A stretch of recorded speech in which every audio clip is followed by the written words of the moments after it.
దానిలో జెనెటిక్స్ ఏమైనా చూస్తారండి?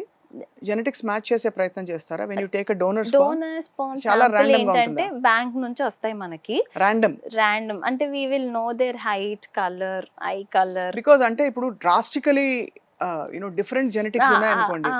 It's almost a social awkwardness కదా! యెస్. ఓపెన్‌గా మాట్లాడుకుంటే. జెనెటిక్స్ తెలుసుకోవడం కష్టం. ఇప్పుడు నేను how I put this is many అడుగుతారు. మరి వాళ్ళకేమన్నా ఉంటే మాకొస్తే ఏంటి అని. ఆ! ఇప్పుడు జెనెటిక్స్ ఇస్ సంథింగ్ ఇప్పుడు మనమే ఉన్నాం. We don't carry genetics of our parents. We carry genetics of previous generations also which we don't no.